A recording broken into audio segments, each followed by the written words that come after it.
Governance is not the key thing for them. They're revolutionaries. They cannot antagonize the society. They know that they're in a situation of weakness, and they have to compose with what is on the ground. Taking center stage is Patrick Haenni, an author and researcher who specializes in Syria and the war there. An expert in Hayat Tahrir al-Sham, Haenni has spent years studying the armed group and its leadership.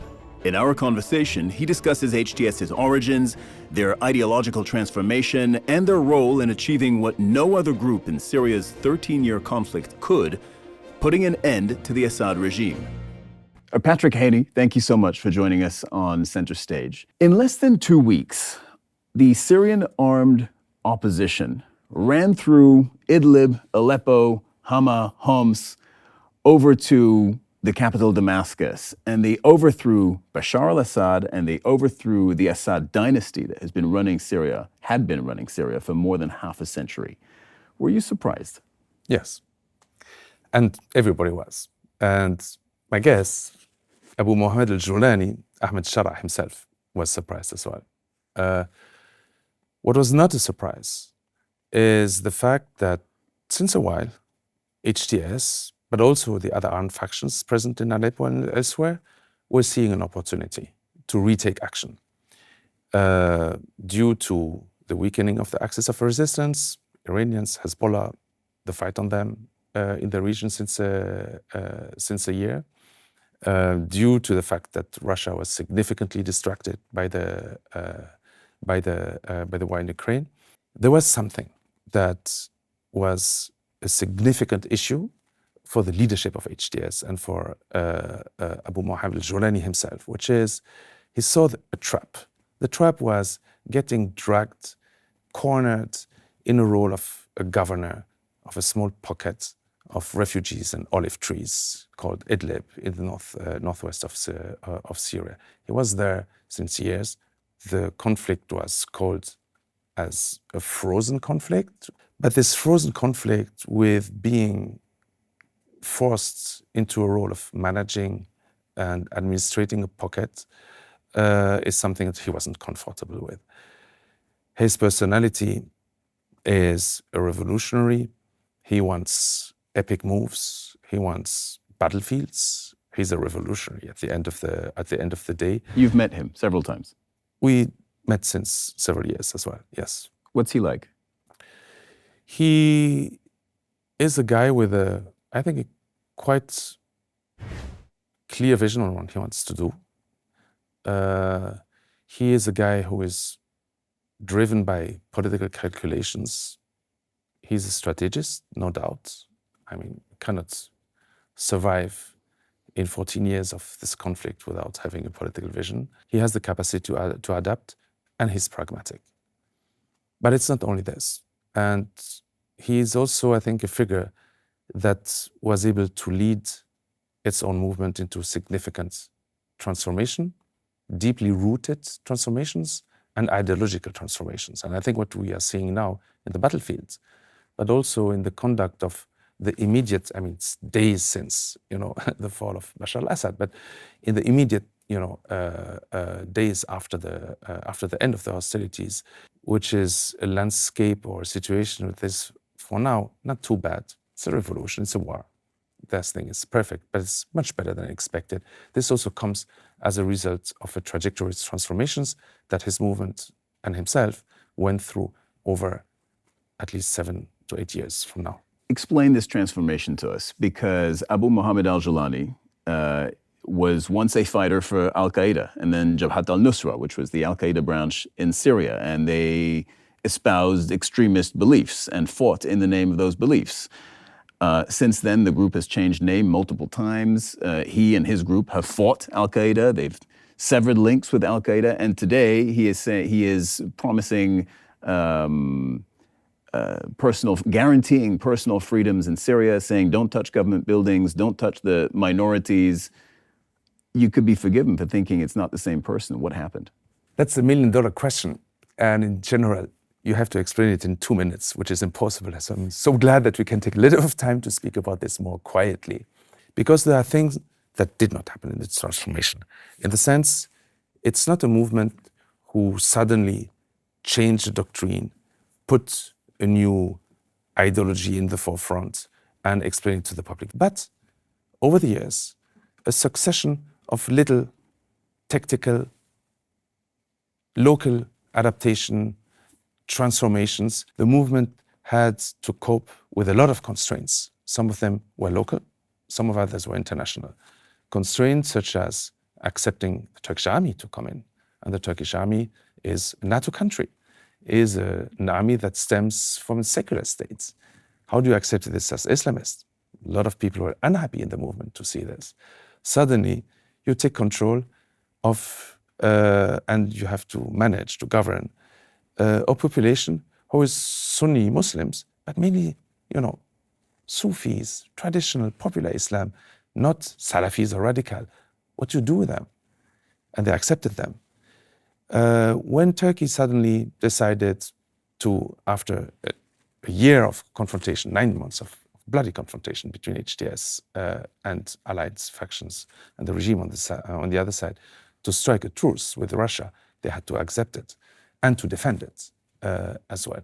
Also, you are jihadist. How do you sell it to your internal audience? Not easy. A lot of contestations each time. And what happened was some kind of a virtuous circle, if you want to say. Any move led to internal resistance. Any internal resistance needed to be dealt with. And the more you moved from one practical, tactical adaptation to another one, the more you had to get rid of the resistance of the hardliners in the movement. And the more you get rid of the resistance of the hardliners, the less hardliners you have. 2017, we established a governance body called the Syrian Salvation Government, Hukumat al-Inqaz Syria. So this is the region northwestern Syria, just to point out the geography. You've been there many times. When you reach a situation of a monopoly, no main competitors in the military field, and when you establish an administration, a governance body, you have new challenges coming in. Very practical challenges. First one, among others, how are you going to manage the religious fields? The mosques. You have 1,200 mosques in Idlib. The preachers, imam, those who are going to make the preach on Friday, Khatib al-Jum'ah, those guys stems up from the local communities. It's some kind of organic clerics, that the communities are bound with, connected with. Again, most of them represent some kind of popular Islam. They are not ideological. They are definitely not Salafis or radicals. It might be part of them, but the majority is not. How do you do with those guys? Do you change them all? With who do you replace them? Jabhat al-Nusra, Hayat Tahrir al-Sham are not broad mass movements like the Muslim Brothers could be. It's a fighting force first that moved into governance. Governance is not the key thing for them. They're revolutionaries. They cannot antagonize the society. They know that they're in a situation of weakness, and they have to compose with what is on the ground. So they left all these preachers, most of them, unchanged. The Friday preachers, pretty much untouched. They make some, proposals on a Thursday evening, 3 actually, and the preachers the day after can take it or not. But basically, it's not their main concern. You suddenly realize, a few others afterwards, that it's absolutely key that your project that you want to be not only a project for Idlib, but a project for Syria, to be appealing or at least not frightening to the other communities. But you had the possibility to have established a model of understanding of some kind. So you went through a process of reconciliations with both minorities. Over time, some of the Christians who were in the regime-held areas managed to return as a result of those reconciliations. Christians passed the words from Idlib to Aleppo as well. And they knew that there was something that was somehow in the making that wasn't too bad. And part of the fact that we saw the Christians in Aleppo staying where they are rather than fleeing right away was also due to the fact that there was a sense of an experience that was not a negative experience in Idlib. There was some kind of a former positive legacy of how to deal with A track minorities. record of governance. So then it's kind of very early experience of dealing with minorities in Aleppo was the result of years of transformations and little testing in how to deal with diversity in Idlib. And afterwards, we saw it just continued all over the place up to Homs, the coastal region, and Damascus. And that appears to have been the blueprint. First, what happened in Idlib, and then extending that to Aleppo, meaning no sectarian violence, allow sectarian minorities to come back to their homes, afford them the same treatment as all other sectarian groups. That appears to have been the blueprint that is now being applied in Damascus and countrywide. It's not only the fighting force, the opposition force, that managed to strike deals with minorities. I think the minorities also, community groups, were ready to engage. This capitalizes on years of a former experience in dealing in a non-transformative way, if you want, in a non-Salafi way, with the constituency that are under your control. So that's the post-battle model. We'll see how this will translate into a governance structure, and I think nobody has an idea how it's going to work. But for now, the very short beginnings, and we're speaking like 3 days, 2 days after the... Yeah, we're recording this 2.5 days after the ouster of Bashar al-Assad. So, I mean, we can reach no conclusion whatsoever. But I think what we can say that for now, we are not seeing a reproduction of the revolution in the way it was conducted by the armed groups in 2012, 2013. HTS, Hayat Tahrir al-Sham, the main armed opposition group that spearheaded this offensive that led to the fall of Assad. They are classified as a terror organization by the United States, by the United Nations, by a number of other Western countries, and yet their leader, Mohammed Abu al-Julani, is now really the man who seems to be running the show in Syria. And so that, of course, is going to raise the question of, can he be trusted, right? The US, the UN, and others think of him, officially label him a terrorist, and this is the man now running the country and saying, I don't want to tell women how to behave or how to dress, and I want us all to live in peace and harmony with all the different sects and minorities in Syria, and I want to protect the streets, and I want to put security for people in Damascus, as has been the case the last few days. This is going to raise many, many questions. Can he be trusted? Another $1 million question. But I think there's an answer to it. First of all, obviously, it's very clear. There is a legacy and there is bad blood. And Jabhat al-Nusra has conducted a lot of actions of violence on the population. Afterwards, HTS as well used to fight with other opposition groups. But at the same time, let's be clear, pragmatism is already on the rise on the West. The issue of the listing is discussed now at the highest level, and we saw statements coming from the UK already, other states as well. I think the West will have just to deal with who they have in front of them. Is trust the key issue in politics? Maybe. But I think there's something else. Depends on what's the time frame you use if you would like to evaluate what HTS and what's his leader actually is. But if your time frame is HTS since the beginning of the transformation, the track record since this moment is 1,000 times better than it used to be in the past, and actually quite positive. Broadly, you're telling us that HTS has been pretty good at governing the region that it was responsible for, Idlib, over a number of years. And reading between the lines of what you're saying, you seem to be suggesting that they might be equally good at governing Syria going forward. Is that fair? Truly speaking, I think we just don't know. Syria is different in size and in nature than Idlib. Now you're speaking of Damascus, you're speaking of the coastal area, you're speaking about a minority, the Alawis, that used to run the country since almost half a century. You're speaking about high level of diversity in cities such as Homs, for instance, with again a legacy of bad blood as well. And I think how this will be dealt with is a key issue. And I think the balancing acts that will happen now between HTS and their allies, between all the elites related to the former Syrian state, and the state is still there, and the opposition abroad.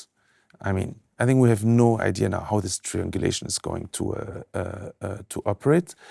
But if the key calculations, I don't know what the calculation is, but if the key calculation of the new leadership now is to make sure that the Damascene elites and the state elites would somehow be on board, then the issue of resettling a new paradigm on how to deal with minorities would definitely the key thing to look at what could be the new identity of the project, the political project in the making now in Damascus and not in Idlib anymore. In what direction is the international community pulling Syria? I don't remember that many situations like this one, where there are so many foreign players who have a vested interest in what happens in Syria. And over the last few days alone, we've seen Israel take a bigger chunk of the Golan Heights and bomb pretty much everything they want. They say it's military targets each time, but they're bombing what they want right now in Syria. We're seeing the US bomb ISIL targets. We're seeing the Turkish-backed groups move against the Kurds in Manbij. And that's only a short list of the number of outside powers that have an interest in Syria and that are moving there and that are advancing their interests in Syria as we speak. Where do you think this is all headed with so many people interested in what's happening in the country? I wouldn't call it short lists. I think you mentioned the key players. Well, I left out Russia and Iran. Yeah, I mean, definitely Iran for a while. But I mean, the point is, I think, what the most risky thing is, or the question mark is, that we had a revolution. I mean, now it's the correct word. There will be a lot of uncertainty. That's by no doubt. I think on top of it, no, not on top of it, among them, I think it's worth to mention not to focus exclusively on HTS, but also what's happening in the East. Because the East is about oil, ISIS, ISIS prisoners, but also ISIS redeployment in some of the areas, the Kurds, and the confrontation between, the SDF, Syrian Democratic Forces, and Turkey. The southeast is now extremely chaotic.